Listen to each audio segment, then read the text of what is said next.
দুনিয়ার তরে কেউ নাই, আমার কেউ নাই। আমি ইতিম, তুই ইতিম। আসলে ঈদের দিনে যার মা বাবা নাই সে বুঝে কি কষ্ট, সে বুঝে কি কষ্ট। ঈদের একটা দিন আমার মা বাবা যদি বেঁচে থাকতো, আমরা খুব যত্ন করতো, ভালোবাসা দিত।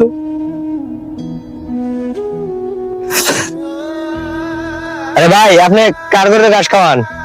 ভাই এটা তো আমার কাকার গরু। আপনার দেখলে তার অপমান করবো। আরে ভাই এসব কি বলেন? আমার কাকার গরু, আমি ঘাস খাওয়াইতেছি, দেখলে আমাকে আরো ভালোবাসবে এবং আমাকে ভালোবাসবে। আরে ভাই, আমার কাকা যদি আমাকে অপমান করে খুশি হয়, এতে আমি খুশি। আমার তো আপন বলতে কেউ নেই, কাকাই আমার সবকিছু। আচ্ছা ভাই, আপনি দেখেন, আমি জায়গা। তুই কার গরু ঘাস খাওয়াস? এত ঘাস খাওয়ায় না, হ্যাঁ গরু চুরি করতে প্ল্যান করতেছে। কাকাই কি বলতেছেন? আমার গরু, আপনার গরু তো আমি জানি। আপনি জানি না, আপনি গাছ খাওয়ান কে?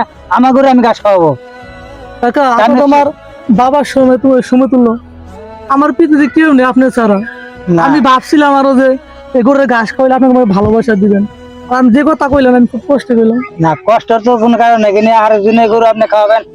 দুনিয়াতে কাম আছে, আপনি কাম করে খান, আপনি চুরি করে খাবেন কে? তো গরু ঘাস খাওয়াইতেছে। আমার গরু আমি খাও মা। হ্যাঁ, আমার গরু গাছ খাওয়াবো কেন নিয়ে? চুরির নিয়ে গাছ খাওয়াইতেছে। আর আপনি কি বলতেছেন? ওর বাপের ধন সম্পদ আছে সব তো আপনাকে দিয়ে গেছে। আরে ভাই, তোমার কিসের সম্পত্তি? এগুলো আমার বাপের টাকার সম্পত্তি। আর তুমি আমার কিসের ভাই? কাকা আমি খুব আশা করে এসেছিলাম ঈদের একটা দিন। আমার মা বাবা বেঁচে নেই দুনিয়ায়, আপনি আমার বাবার মতো। আসলে আমার সম্পত্তির কোনো লোভ নেই, যে আমার বাবা আপনার যাতে সম্পত্তি দিয়ে গেছে এতে আমার কোনো লোভ নেই, কোনো খুঁত নেই। আমি চেয়েছিলাম শুধু আপনি টাকার ভালোবাসা নেওয়ার জন্য। আসলে এমন জানতাম না যে আমার ভাগ্য ভালোবাসা নেই। যার দুনিয়াতে ইতিম, যার কেউ নেই, তো সবাই জানে, কিন্তু আমি তা ভাবছিলাম না। আমি ভাবছিলাম আমার না আপু কি থাকুক না থাকুক, আমার আপন কাকা আছে, আমার আপন কাকা আছে। আসলে ভাই আমরা ভাবছি আপনি সম্পত্তি নেওয়ার জন্য আসছেন, তাই সরি। আচ্ছা, আমার ভুল হয়েছে।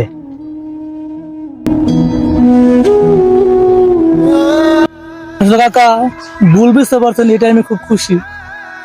আচ্ছা তোমার আমার পৃথিবীর সবই আছে, আমার সবই আছে।